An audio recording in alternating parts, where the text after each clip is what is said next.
सर्दी का मौसम खत्म हो चुका था। अब सभी पक्षी बहुत खुश थे। पक्षियों ने अंडे दे दिए थे जो फूटने वाले थे।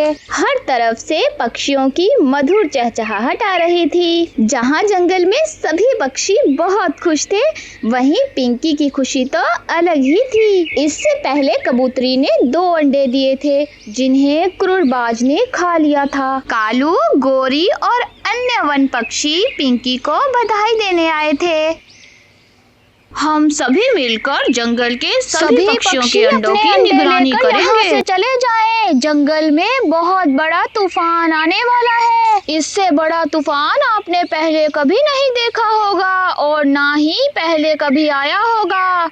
सभी पक्षी अपने अंडे लेकर यहाँ से चले जाएं। जंगल में बहुत बड़ा तूफान आने वाला है। इससे बड़ा तूफान आपने पहले कभी नहीं देखा होगा और ना ही पहले कभी आया होगा। सभी पक्षी अपने अंडे लेकर यहाँ से चले जाएं। जंगल में बहुत बड़ा तूफान आने वाला है। इससे बड़ा तूफान आपने पहले कभी नहीं देखा होगा और ना ही पहले कभी आया होगा। कोई भी पक्षी इसे स्वीकार करने को तैयार नहीं था, क्योंकि मौसम बिल्कुल साफ था। कालू भाई, अगर इस बार भी ऐसा हुआ तो मैं बच नहीं पाऊंगी। मुझे तो लगता है कि मेरी किस्मत में ही बच्चे नहीं है।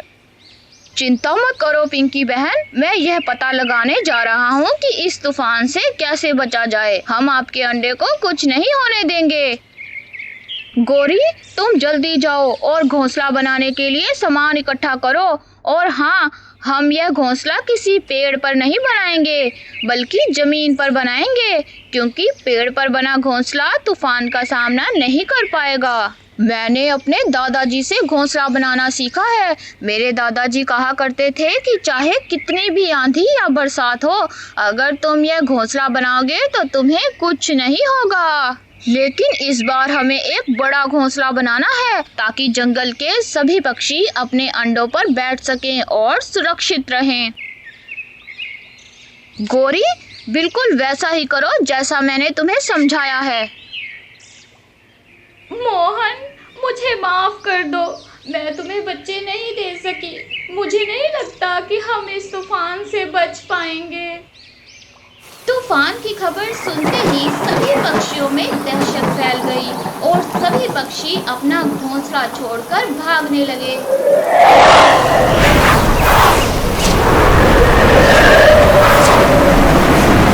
दूर जंगलों से बादलों के गरजने की डरावनी आवाजें आने लगी। भैया, ये कैसी आवाजें आ रही हैं? हमने पहले कभी ऐसी आवाजें नहीं सुनी। हमें बहुत डर लग रहा है। बेटा, ये आवाजें बाजू के जंगल से आ रही हैं। मुझे लगता है कि उनके जंगल में तूफान आ गया है। कालू, मैंने अभी पूरी खबर नहीं बताई। अगर पूरी खबर बता देता तो जंगल के सारे पक्षी वहीं अपनी जान दे देते।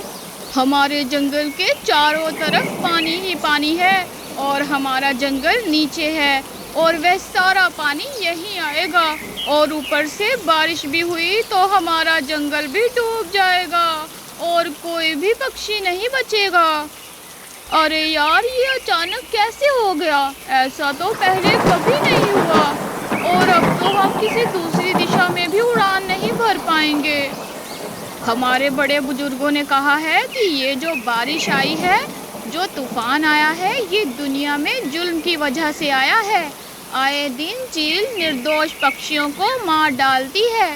अब तुम जाओ, मुझे अपना गोत्र लेकर यहाँ से निकलना है।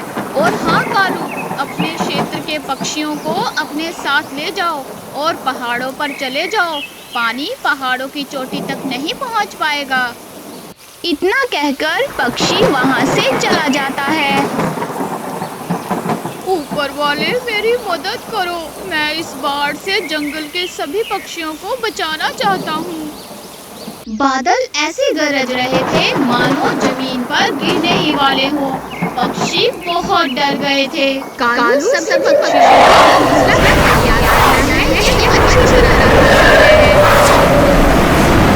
जंगल के सभी पक्षी तेजी से सामान ला रहे थे, जबकि मोंटू चूहा भी पीछे नहीं था, क्योंकि मोंटू चूहा हथौड़े और कीलों की मदद से घोंसले को मजबूत कर रहा था। मोंटू भाई, जल्दी से अपने बाकी साथियों को बुलाओ और जल्दी से काम पूरा करो। मैं अभी आग जलाने का इंतजाम कर रहा हूँ। कालू यार, तुम चिंता मत करो, हम शाम से पहले ये काम पूरा कर लेंगे। मेरा बेटा इस सुरंग से गुजर चुका है, वह मेरे परिवार को अपने साथ लाएगा और हम जल्द ही ये घोंसला तैयार कर लेंगे। अरे यार, तुम ये क्या कर रहे हो? तुमने उसे क्यों भेजा?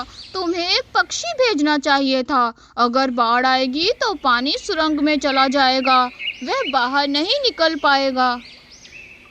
कालू यार, चिंता मत करो, जैसे ही सैलाब आएगा 1 घंटे पहले ही इस सुरंग में पानी आ जाएगा, हमें पता चल जाएगा। मोंटू की ये बात सुनकर कालू शांत हो जाता है। दूसरी ओर जंगल का राजा यह जानकर बहुत चिंतित हुआ कि अब जंगल से बाहर निकलने का कोई रास्ता नहीं है, क्योंकि बाढ़ ने जंगल को चारों ओर से घेर लिया है। अब जल्द से जल्द कुछ करना होगा। लाली कहाँ है? वही इस समस्या का समाधान कर सकती है। सरकार, लाली मुझे बता रही थी कि कालू ने एक घोंसला बनाने की बात कही है, जिस पर बैठकर जंगल के सभी पक्षी इस तालाब से बच सकें। यह बात तो मेरी समझ से परे है कि कालू आखिर इतना बड़ा घोंसला बनाएगा कैसे। कालू ने हाथी और मोंटू चूहे और उसके परिवार की मदद से बहुत सारा वजन उठाने में सक्षम एक विशाल घोंसला बनाया था। जैसा कि हम सब जानते हैं कि यह सब हाथी और मोंटू चूहे और उसके परिवार की मदद से संभव है। अगर हाथी की मदद नहीं होती तो हम यह घोंसला तैयार नहीं कर पाते, इसलिए हमें इन्हें लेना होगा हमारे साथ। इसके लिए हमें कुछ अन्य जानवरों की आवश्यकता है ताकि हम दोनों तरफ वजन संतुलित कर सकें। हाथी बहुत दयालु था, वह अच्छी तरह जानता था कि वह अपने भारी वजन के कारण घोंसले की सवारी नहीं कर सकता। उसे इस बात का बहुत दुख था कि वह अपने साथियों से हमेशा के लिए अलग हो जाएगा। लोमड़ी यह सब देख रही थी। मुझे विश्वास हो गया है कि कालू इस जंगल में सबसे चतुर और होशियार है। इस घोंसले के उड़ने से पहले मुझे शेर राजा के पास पहुंचना होगा। लाली ने शेर राजा को सब कुछ बता दिया था और वे तेजी से कालू की ओर बढ़ रहे थे।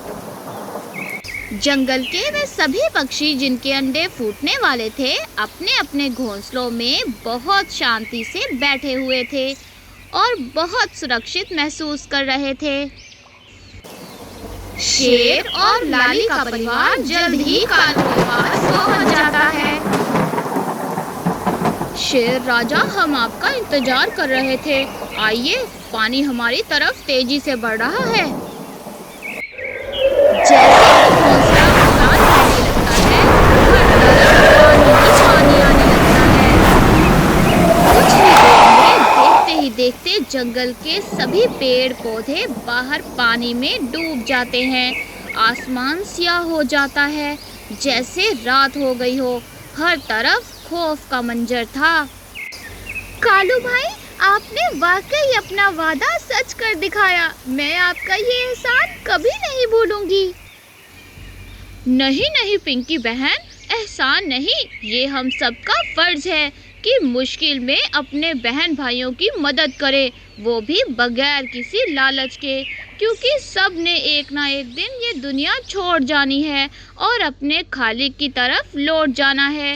ये दुनिया फना होने वाली है, कुछ पता नहीं कब क्या हो सकता है। ये तो सब ऊपर वाले के हाथ में है कि इसलिए किसी पर जुर्म नहीं करना चाहिए, किसी बेगुनाह को जान से नहीं मारना चाहिए और किसी का हक नहीं खाना चाहिए। बहुत सारे पक्षियों के अंडे फूट चुके थे और सभी बहुत खुश थे। और पिंकी के यहाँ अंडों से 2 बच्चे निकले थे। पिंकी अपने बच्चों को देखकर बहुत खुश थी। तेज तूफान की वजह से घोंसला उड़कर बहुत दूर चला जाता है। इस जंगल में बारिश का नामो निशान भी नहीं था। पक्षी ये नया जंगल देखकर बहुत खुश थे। कालू, तुमने हमारी जान बचाई। हम तुम्हारा ये एहसान सारी जिंदगी याद रखेंगे। शेर राजा, इसमें एहसान वाली कोई बात नहीं। हम सब मिलकर इस जंगल में एक नई जिंदगी की शुरुआत करेंगे और इसी तरह एक दूसरे का मुश्किल में साथ देंगे।